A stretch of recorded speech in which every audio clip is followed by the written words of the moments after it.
안녕하세요. 여러분을 위한 맞춤형 정보 탐색 시간입니다. 오늘은 여러분께서 공유해 주신 데브옵스 신입 면접 답변 예시, 스터디 가이드, 이 발췌본을 좀 보면서 이야기를 나눠볼까 합니다. 이 자료에 보니까 데브옵스 신입 면접에서 자주 나올 법한 질문 5가지랑 거기에 대한 답변 예시가 아주 잘 정리되어 있더라고요. 네, 맞아요. 이게 그냥 뭐랄까 단순 기술 지식만 딱 나열한 게 아니고 실제 경험 같은 거랑 연결도 하고 또 부족한 부분은 앞으로 어떻게 공부할 건지 그 계획까지 구체적으로 제시하고 있어서 정말 실용적이다 싶었어요. 맞습니다. 오늘 저희는 이 답변들을 좀 뜯어보면서 단순히 이게 정답이구나 하는 걸 넘어서요.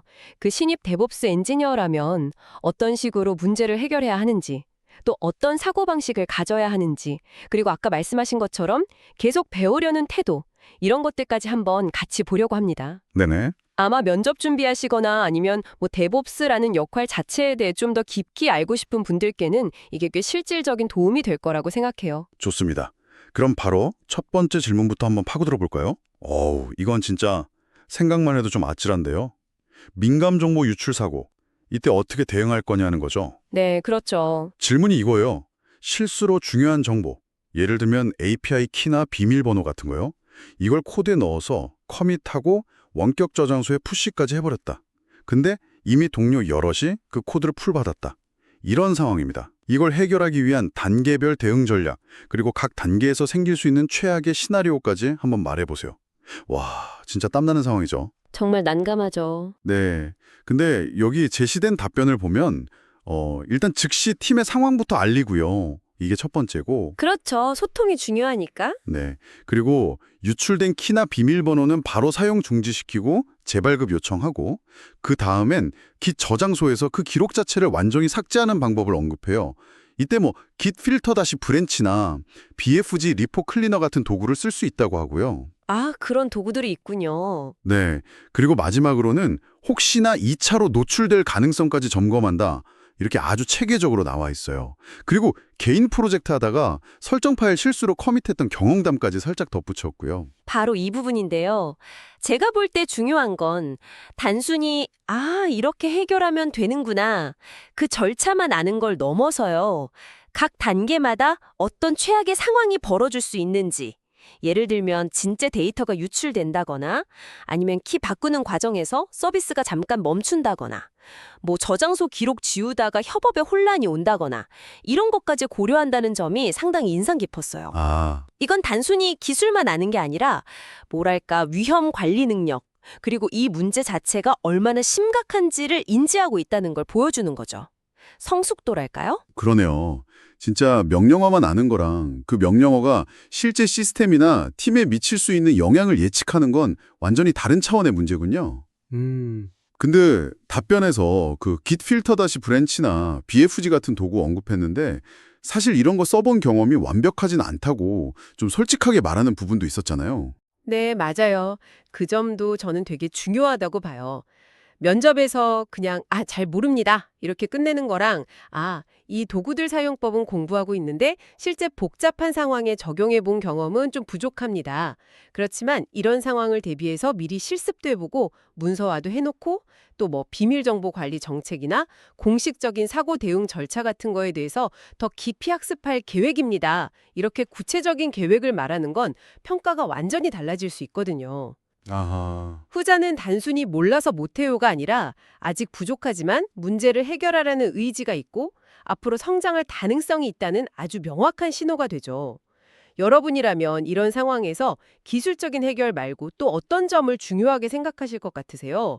예를 들어 팀하고 어떻게 소통할 건지 아니면 다시는 이런 일이 없도록 뭘 개선할 건지 같은 부분도 사실 놓치면 안 되겠죠. 확실히 그러네요. 정말 중요한 지적이십니다. 자, 그럼 다음 질문으로 넘어가 볼게요. 데브옵스 엔지니어의 주요 역할과 책임은 뭐라고 생각하나요? 이건 어떻게 보면 가장 좀 근본적인 질문일 수도 있겠네요. 네, 그렇죠. 데브옵스가 뭐냐 이거니까요. 답변에서는 데브옵스 엔지니어를 개발과 운영 사이의 그 벽을 허물고 서비스의 전체 생명주기, 그러니까 개발부터 배포, 운영까지 이 전 과정을 자동화하고 효율화시키는 역할이다. 그리고 문제가 생기면 빠르게 대응하고 개선을 이끄는 역할이다. 이렇게 정의하더라고요. 포괄적인 정의네요. 네. 그리고 주요 책임으로는 CI/CD 파이프라인 구축하고 관리하는 거, 또 IAC, 그러니까 코드로 인프라 관리하는 거요. 테라폼이나 앤스블 같은 도구 써서 인프라 자동화하는 거, 그리고 시스템 모니터링이랑 로그 관리, 마지막으로 협업 문화를 만드는 거, 이걸 꼽았어요. 여기서 CI/CD는 지속적 통합, Continuous Integration이랑 지속적 배포, Continuous Delivery, Deployment를 말하는 거죠. 맞아요. 그리고 이것도 좋았던 게 학교 프로젝트 할 때 AWS에 플래스크 웹앱을 배포했었는데 그때 GitHub Actions를 써서 CI/CD를 구축했더니 팀원들이 배포 부담을 덜 수 있었다. 뭐 이런 실제 경험을 예시로 든 점도 인상 깊었어요. 이 답변이 좋은 이유는 데브옵스의 기술적인 측면, 그러니까 자동화, 인프라 관리 도구들, 모니터링 이런 거랑 또 문화적인 측면, 그러니까 협업이나 애자일 런칭, 피드백 순환 같은 거 있잖아요. 이 두 가지를 되게 균형 있게 잘 제시했다는 점이에요. 기술과 문화. 네. 단순히 테라폼 쓸 줄 알아요. 앤스블 써봤어요. 젠킨스나 기터브 액션스 다룰 줄 압니다. 이렇게 도구만 쭉 나열하는데 그치는 게 아니라 왜 이런 역할과 기술이 필요한 건지, 궁극적으로는 더 빠르고 안정적으로 서비스를 만들어서 제공하고 운영은 더 효율적으로 하기 위해서라는 그 목적과 연결해서 설명하는 게 아주 중요합니다. 예를 들어 CI/CD만 해도요. 그냥 코드 자동으로 빌드하고 배포하는 기술, 이게 다가 아니라 이걸 통해서 개발 사이클을 줄이고 고객한테 가치를 더 자주 그리고 더 안정적으로 전달하기 위한 방법론이다. 이런 본질을 이해하고 있다는 걸 보여주는 게 핵심이죠. 그렇군요. 기술과 문화를 모두 이해하는 게 핵심이다. 이 답변에서도 역시나 좀 경험이 부족하다는 걸 솔직하게 말하는 부분이 있었죠. 네, 실제 회사 환경에서 막 대규모 파이프라인을 운영해 본 경험은 부족하다 이렇게 인정을 해요. 근데 중요한 건 그 다음이죠. 네.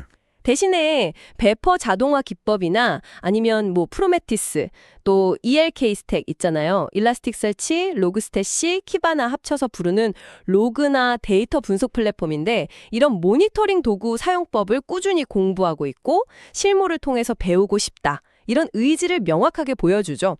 여기서 한 발 더 나아가서 장애가 났을 때 단순히 해결만 하는 게 아니라 누구를 탓하지 않고 원인을 분석해서 개선점을 찾는 거, 그걸 장애 대응 및 사후 분석 과정, 영어로는 blameless postmortem이라고 하거든요.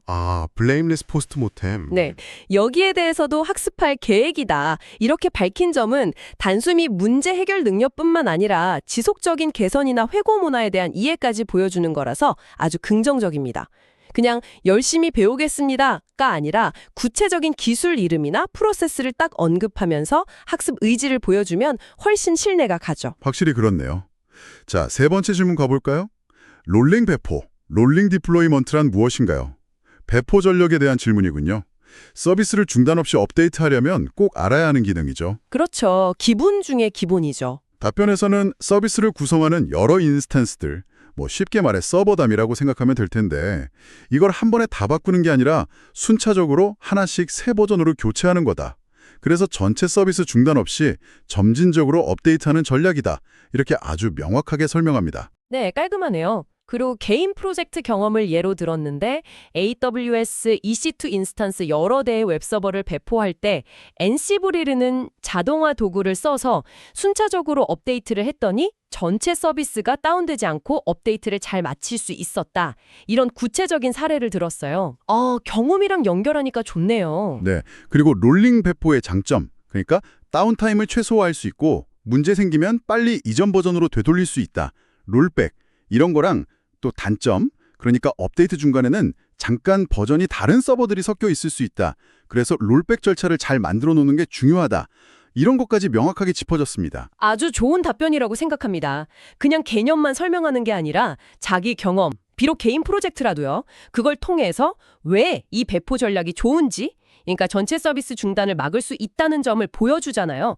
그리고 장점과 단점을 정확히 이해하고 있다는 걸 어필하고요. 그냥 롤링 배포요? 서버 하나씩 바꾸는 거예요. 이렇게 말하는 거랑 이렇게 하면 전체 서비스 중단 없이 업데이트할 수 있고요. 만약 문제가 생기면 이전 버전으로 쉽게 되돌릴 수 있어요. 근데 업데이트 진행 중에는 구버전이랑 신버전 서버가 같이 있을 수 있으니까 호환성 문제 없는지 잘 봐야 하고 롤백 계획도 미리 세워두는 게 중요합니다. 이렇게 설명하는 건 이해도의 깊이에서 확실히 차이가 나죠. 네, 확실히 경험이랑 연결하니까 훨씬 와닿네요. 그런데 이 답변에서도 그 쿠버네티스, 줄여서 K8S라고 많이 하죠. 이 쿠버네티스나 다른 클라우드 플랫폼에서 제공하는 자동화된 롤링 배포 기능, 이런 걸 직접 설정해 본 경험은 좀 부족하다고 했어요. 네, 그렇죠. 근데 여기서도 중요한 건 그러면 어떻게 할 건데 이거죠. 아하. 문조노 유로선화의 런으로 이런거서 CI/CD 파이프라인 안에서 배포 전략을 담은 스크립트를 직접 짜보고 테스트해보면서 실질적인 구현 능력을 키우겠다 이렇게 구체적인 실습 계획을 제시하잖아요. 내가 아는 것과 실제로 해낼 수 있는 것 사이의 간극을 딱 인지하고 그 간극을 메우려고 능동적으로 노력하는 모습을 보여주는 게 중요합니다. 덧붙이자면 롤링 배포가 제일 기본적인 전략이긴 하지만 실제 운용 환경에서는 아주 일부 사용자한테만 먼저 새 버전을 딱 노출시켜서 반응을 보는 캐나리 배포라던가 아니면 똑같은 환경을 하나 더 만들어서 신버전을 배포한 다음에 트래픽을 한 번에 싹 전환하는 블루그린 배포 같은 다른 전략들도 상황에 맞게 쓰거든요. 이런 다른 전략들에 대한 이해까지 살짝 언급했다면 아마 더 깊이 있는 인상을 줄 수도 있었을 겁니다. 오, 카나리, 블루그린, 그런 다양한 전략들이 또 있군요. 알겠습니다. 다음 네 번째 질문은 Git 관련인데요. 조금 더 실무적인 느낌입니다. 브랜치 이름을 잘못 지정했어요. 어떻게 변경할 수 있나요? 이거 개발하다 보면 진짜 있을 수 있는 실수죠. 네, 종종 있죠. 오타 같은 거. 답변에서는 먼저 로컬 저장소에서 브랜치 이름 바꾸는 명령어 git branch -m 기존 이름 새 이름 이거랑 변경된 이름을 원격 저장소 GitHub 같은 데 반영하는 방법 git push origin 새 이름 하고 기존의 잘못된 이름의 원격 브랜치는 지워야 하니까 git push origin delete 잘못된 이름까지 이렇게 정확하게 제시합니다. 네, 명령어는 정확하네요. 그리고 간단하게 기능 브랜치 만들 때 오탄에서 수정했던 개인 경험도 살짝 언급하고요. 근데 여기서 더 나아가서 혼자 하는 작업이 아니라면 특히 그 브랜치로 이미 플리캐스트, 그러니까 PR이라고 하죠. 동료들한테 코드 변경 내용 제안하고 검토받는 거. 이게 생성됐거나 다른 팀원이 그 브랜치에서 작업하고 있을 수도 있으니 이름 바꾸기 전에는 반드시 동료들하고 소통해야 한다. 이 점을 강조하더라고요. 바로 이겁니다. 이 답변은 단순히 git 명령어 쓸 줄 아네 이걸 넘어서는 평가를 가능하게 해요. 왜냐하면 기본적인 명령어 지식에 더해서 협업 환경에서 생길 수 있는 잠재적인 문제점, 그러니까 팀원하고 충돌이 날 수도 있고 PR이나 CI 파이프라인 연동에 문제가 생길 수도 있고 이런 것까지 고려하는 넓은 시야를 보여주기 때문이죠. 그냥 이 명령어 쓰면 됩니다라고 답하는 거랑 이 명령어를 쓰면 되는데요. 혹시 다른 사람이 이 브랜치를 기반으로 작업 중이거나 PR이 열려 있으면 예상치 못한 문제가 생길 수 있으니 변경 전에 꼭 팀에 알리고 상황을 확인해야 합니다. 라고 답하는 건 이 사람의 협업 능력을 보여주는 아주 중요한 차이가 있습니다. 그렇군요. 명령어 하나를 쓰더라도 그 파급 효과까지 생각하는 게 중요하다. 여기서도 경험 부족에 대한 언급이 있었던 것 같은데요. 네, 맞습니다.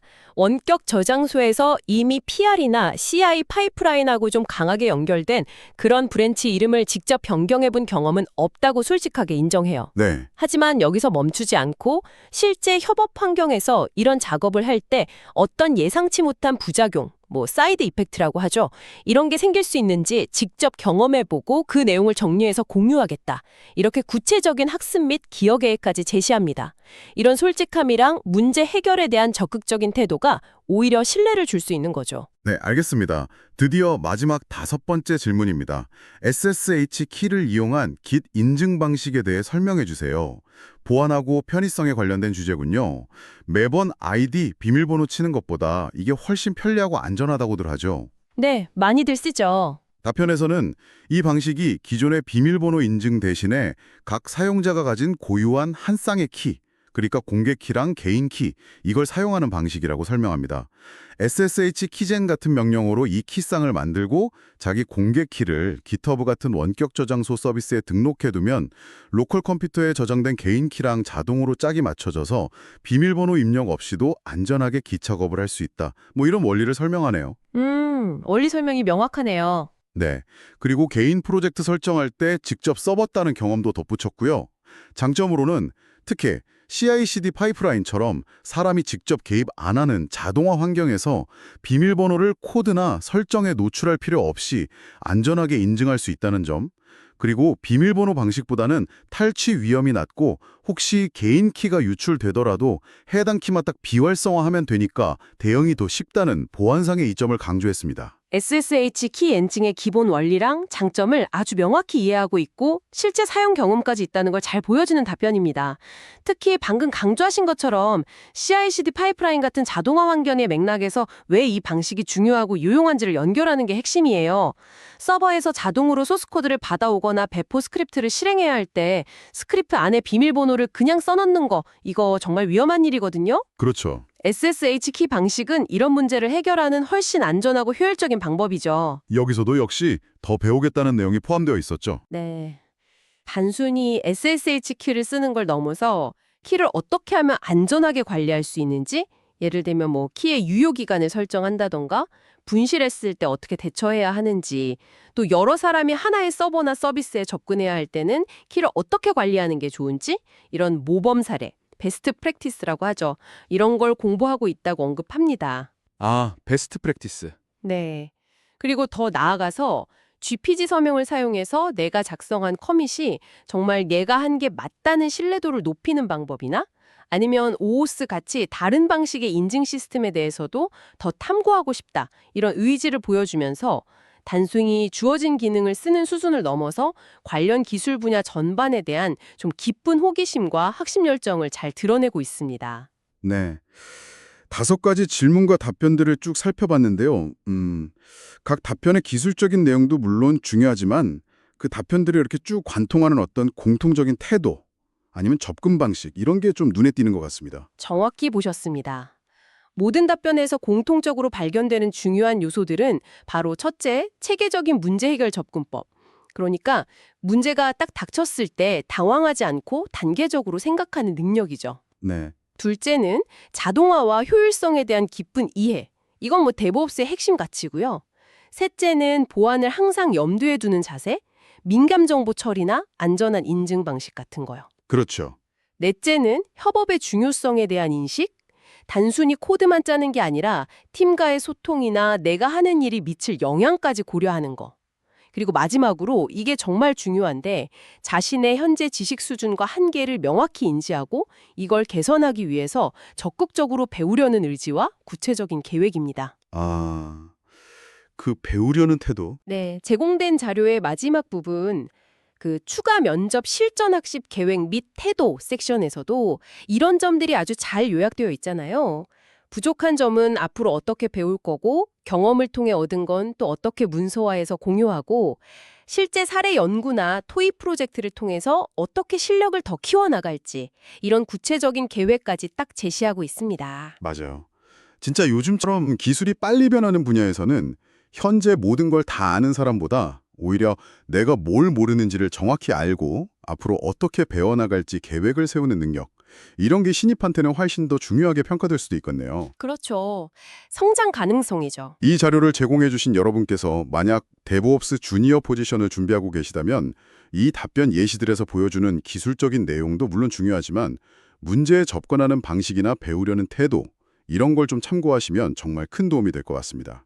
단순히 정보만 막 외우는 걸 넘어서 왜 그렇게 해야 하는지 그 근본 원리를 이해하려고 하고 또 잠재적인 위험은 뭐가 있을지 미리 생각하고 앞으로 어떤 방향으로 더 성장하고 싶은지를 고민하는 자세, 이게 중요해 보입니다. 마지막으로 여러분께 한번 생각해 볼 만한 질문을 하나 던져보면서 마무리할까 하는데요.